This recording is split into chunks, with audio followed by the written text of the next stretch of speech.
민수기 33장.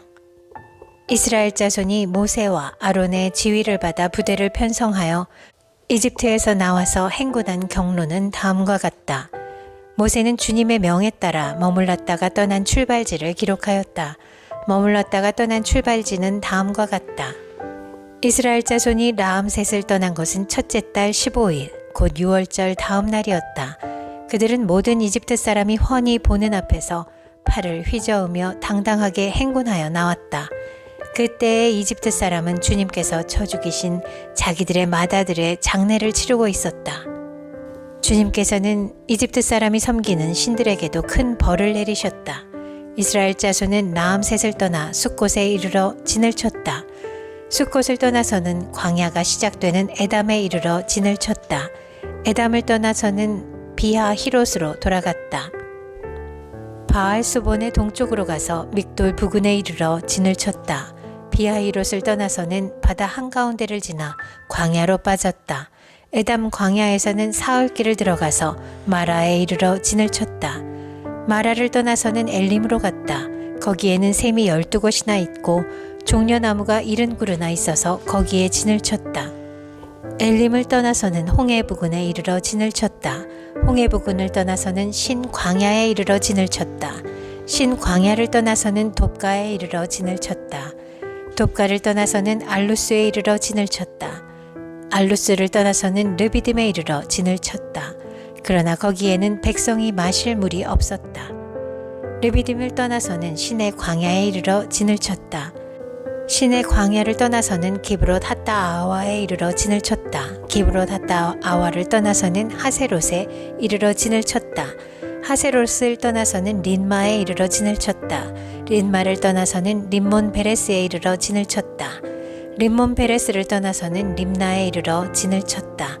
림나를 떠나서는 리사에 이르러 진을 쳤다. 리사를 떠나서는 그헬라다에 이르러 진을 쳤다. 그헬라다를 떠나서는 세벨산에 이르러 진을 쳤다. 세벨산을 떠나서는 하라다에 이르러 진을 쳤다. 하라다를 떠나서는 마켈롯에 이르러 진을 쳤다. 마켈롯을 떠나서는 다핫에 이르러 진을 쳤다. 다핫을 떠나서는 데라에 이르러 진을 쳤다. 데라를 떠나서는 미가에 이르러 진을 쳤다. 미가를 떠나서는 하스모나에 이르러 진을 쳤다. 하스모나를 떠나서는 모세롯에 이르러 진을 쳤다. 모세롯을 떠나서는 브네아 아간에 이르러 진을 쳤다. 브네아 아간을 떠나서는 홀하깃갓에 이르러 진을 쳤다. 홀하깃갓을 떠나서는 욥바다에 이르러 진을 쳤다. 욥바다를 떠나서는 아브로나에 이르러 진을 쳤다. 아브로나를 떠나서는 에시온 게벨에 이르러 진을 쳤다. 에시온 게벨을 떠나서는 신광야에 가데스에 이르러 진을 쳤다. 가데스를 떠나서는 에돔 땅 국경 호르산에 이르러 진을 쳤다. 제사장 아론이 주님의 명을 따라 호르산으로 올라가 죽으니 그때는 이스라엘 자손이 이집트 땅에서 나온 지 40년 되던 해 다섯째 달, 그달 초하루였다. 아론이 호르산에서 죽을 때의 나이는 123세이다. 가나안 사람으로서 가나안 땅 네겝 지방에서 살고 있던 아라세 왕은 이스라엘 자손이 온다는 소문을 들었다. 이스라엘 자손은 호르산을 떠나서는 살모나에 이르러 진을 쳤다. 살모나를 떠나서는 분온에 이르러 진을 쳤다. 분온을 떠나서는 오봇에 이르러 진을 쳤다. 오봇을 떠나서는 모압 국경지대에 이에 아바림에 이르러 진을 쳤다. 그 폐허를 떠나서는 디본갓에 이르러 진을 쳤다. 디본갓을 떠나서는 알몬디 블라다임에 이르러 진을 쳤다. 알몬 디블라다임을 떠나서는 느보압 아바림산에 이르러 진을 쳤다. 아바림산을 떠나서는 여리고 북은 요단 강가 모압 평야에 이르러 진을 쳤다. 요단 강가를 따라서 모압 평야에 친 진은 베뎌시못에서부터 아벨 시띠메까지 이르렀다. 여리고 건너편 요단 강가 모압 평야에서 주님께서 모세에게 말씀하셨다. 너는 이스라엘 자손에게 말하여라. 그들에게 다음과 같이 일러라. 너희가 요단강을 건너 가나안 땅에 들어가거든 너희는 직접 그 땅 주민을 다 쫓아내어라. 새겨 만든 우상과 부어 만든 우상을 다 깨뜨려 버리고 산당들도 다 다 헐어 버려라. 내가 그 땅을 너희의 소유로 준 것이니 너희는 그 땅을 차지하고 거기에서 정착하여라. 땅은 주사위를 던져 가족별로 나누어 가지도록 하여라. 큰 쪽에는 큰 땅 덩어리를 유산으로 주고 작은 쪽에는 작은 땅 덩어리를 유산으로 주어라. 주사위를 던져 나오는 대로 각자 자기 것으로 삼도록 하여라. 땅을 나눌 때에는 같은 조상을 둔 지파들끼리 나누어 가지도록 하여라. 너희가 그 땅의 주민을 다 쫓아내지 아니하고 너희와 함께 있도록 허락하였다가는 그들이 너희 눈에 가시가 되고 옆구리를 찌르는 바늘이 되어서 너희가 살아갈 그 땅에서 너희를 괴롭힐 것이다. 그뿐만 아니라 나는 그들에게 하기로 계획한 것을 그대로 너희에게 하겠다. 민수기 34장. 주님께서 모세에게 말씀하셨다. 이스라엘 자손에게 명하여라. 그들에게 다음과 같이 말하여라. 너희는 이제 곧 가나안 땅에 들어가게 된다. 이 땅은 너희가 유산으로 받을 땅인데 다음과 같이 사방 경계를 정한 가나안 땅 전체를 일컫는다. 너희 영토의 남쪽은 에돔의 경계선과 맞닿은 신 광야에서부터 시작된다. 그러므로 너희 영토의 남쪽 경계는 동쪽의 사해 끝에서부터 시작된다. 너희의 경계선은 아그라빔 비탈 남쪽을 돌아 신을 지나 가데스 바네아 남쪽 끝까지 갔다가 또 하살 아달로 빠져 아스몬까지 이른다. 경계선은 더 연장되어 아스몬에서부터 이집트 국경지대의 강을 따라 지중해가 시작되는 곳까지 이른다. 서쪽 경계는 지중해와 그 해안선이다. 이것이 너희의 서쪽 경계가 될 것이다. 너희의 북쪽 경계는 다음과 같다. 지중해에서부터 호르산까지 너희는 경계선을 그어라. 또 호르산에서부터는 하맛 어귀로 경계선을 그어 스닷 끝까지 이르면 경계선은 거기에서 다시 시브론을 거쳐서 하살 에난 끝까지 이른다. 이것이 너희 영토의 북쪽 경계이다. 너희의 영토의 동쪽 경계를 하살 에난에서부터 스밤까지 그어라. 경계선은 여기에서 더 연장되어 스밤에서부터 아인 동쪽 리블라까지 내려갔다가 동쪽의 긴네렛 바다 해변까지 더 내려간다. 거기에서 다시 경계는 요단으로 내려가 사해 끝에서 멈춘다. 이것이 너희 땅의 사방 경계이다. 모세는 이스라엘 자손에게 명령하였다. 당신들 9지파와 반쪽 지파는 주님께서 당신들에게 주도록 명하신 이 땅을 제비 뽑아 나누어 가지십시오. 르우벤 자손의 지파와 갓 자손의 지파와 므낫세 반쪽 지파는 조상 집안을 따라 유산을 받았습니다. 이 두 지파와 반쪽 지파는 자기들의 유산을 해 뜨는 쪽 여리고 맞은편 요단강 동쪽에서 이미 차지하였습니다. 주님께서 모세에게 말씀하셨다. 너희에게 유산으로 땅을 나누어 줄 사람들의 이름은 제사장 엘르아살과 눈의 아들 여호수아이다. 너희는 또 땅을 유산으로 나누어 줄 사람을 지파마다 한 사람씩 대표로 뽑아라. 다음은 그 사람들의 명단이다. 유다 지파에서는 여분네의 아들 갈렙이요, 시므온 지파에서는 암미후세 아들 스무엘이요, 베냐민 지파에서는 기슬론의 아들 엘리다시요, 단 자손 지파에서는 요글리의 아들 붓기 족장이요, 요셉 자손 가운데 므낫세 자손의 지파에서는 에봇의 아들 한니엘 족장이요, 에브라임 자손의 지파에서는 십단의 아들 그무엘 족장이요, 스불론 자손의 지파에서는 바르낙의 아들 엘리사반 족장이요, 이사갈 자손의 지파에서는 바르낙의 아들 엘리사반 족장이요, 이사갈 자손 지파에서는 아산의 아들 발디엘 족장이요, 아셀 자손의 지파에서는 슬로미의 아들 아히훗 족장이요, 납달리 자손의 지파에서는 암미후세 아들 부다헬 족장이다. 이들은 가나안 땅에서 이스라엘 자손에게 유산을 나누어 주도록 주님께 명령을 받은 이들이다. 민수기 35장. 여리고 건너편 요단강가 모압 평야에서 주님께서 모세에게 말씀하셨다. 너는 이스라엘 자손에게 그들이 유산으로 받는 땅에서 레위 사람이 살 성읍들을 떼어주라고 명령하여라. 레위 사람에게는 성읍과 함께 그 주변의 목초지도 함께 주어라. 그래야만 그들이 그들의 재산인 가축대와 모든 짐승들을 그 목초지에서 기르면서 그 여러 성읍에서 살게 될 것이다.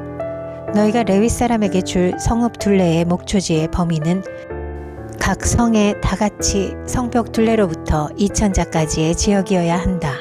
성을 중심으로 하여 성 밖 동쪽으로 2,000자, 남쪽으로 2,000자, 서쪽으로 2,000자, 북쪽으로 2,000자씩을 재어라. 이것이 각 레위 사람의 성읍에 딸린 목초지이다.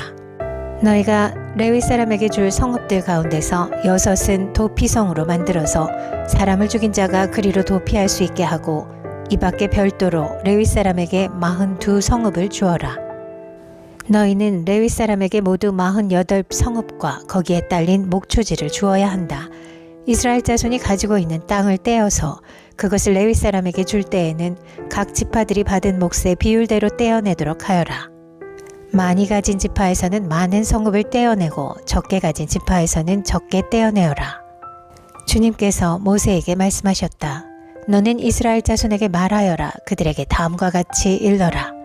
너희가 앞으로 곧 요단강을 건너 가나안 땅에 들어가게 되거든 성읍들 가운데서 얼마를 도피성으로 정하여 실수로 사람을 죽게 한 자가 그곳으로 도피하게 하여라. 그 성읍들을 복수자를 피하는 도피처로 삼아서 사람을 죽게 한 자가 회중 앞에서 재판을 받기 전에 죽는 일이 없도록 하여야 한다. 너희가 레위 사람에게 줄 성읍들 가운데서 이들 6성읍을 너희의 도피성으로 삼아라. 그 가운데 3성읍은 요단강 동쪽에 두고 나머지 3성읍은 가나안 땅에 두어 도피성이 되게 하여라.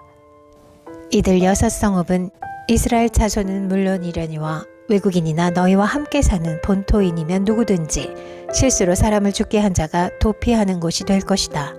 만일 쇠붙이 같은 것으로 사람을 쳐서 죽게 하였으면 그는 살인자다.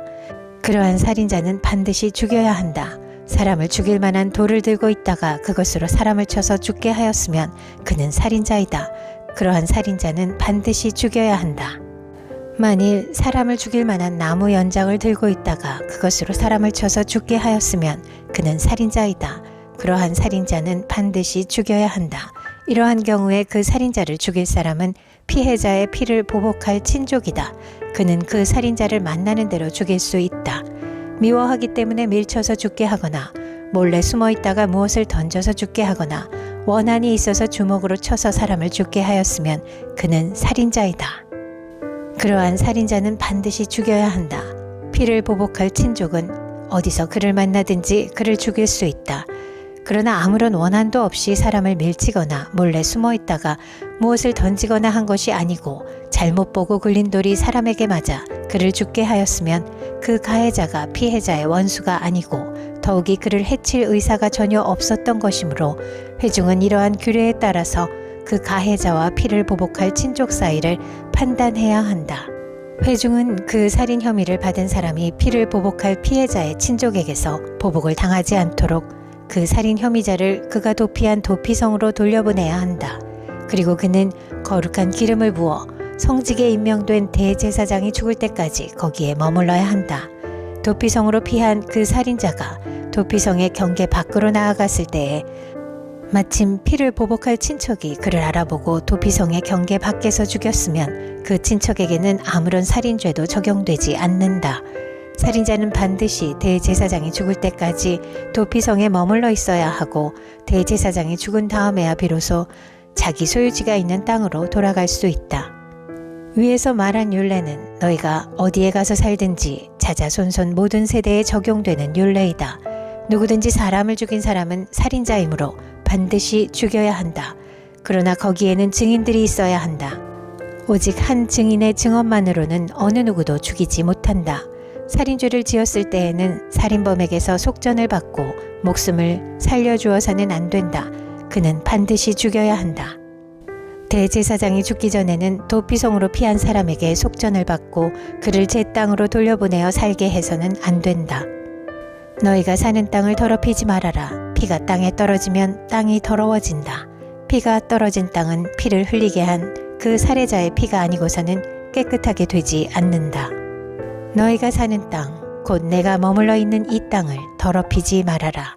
나 주가 이스라엘 자손과 더불어 함께 머물고 있다. 민수기 36장.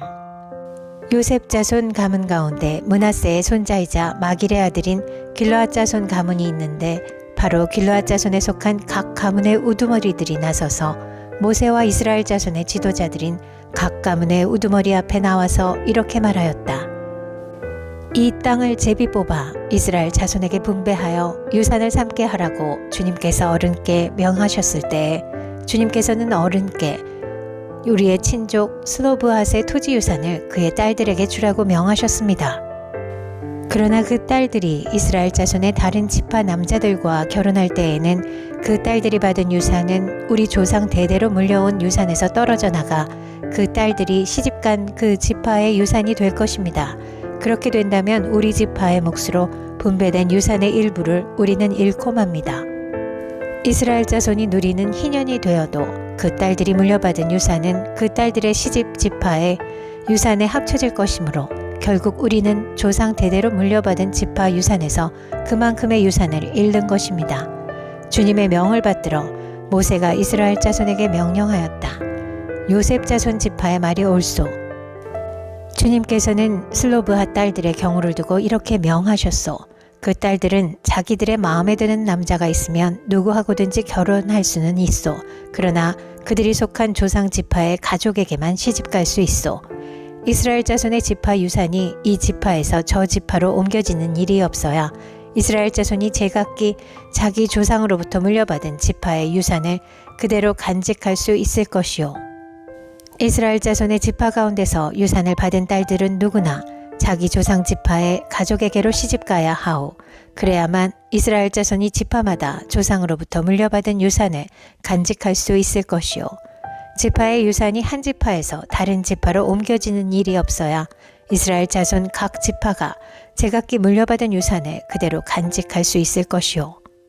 그리하여 슬로브핫의 딸들은 주님께서 모세에게 명하신 대로 하였다.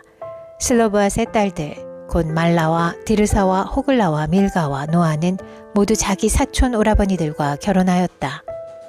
그 딸들이 모두 요셉의 아들인 므낫세 자손 가문과 결혼하였기 때문에 그들이 받은 유산은 자기 조상의 가문과 지파에 그대로 남아 있었다. 이것은 주님께서 여리고 건너편 요단강가 모압 평지에서 모세를 시켜 이스라엘 자손에게 말씀하신 명령과 규례이다.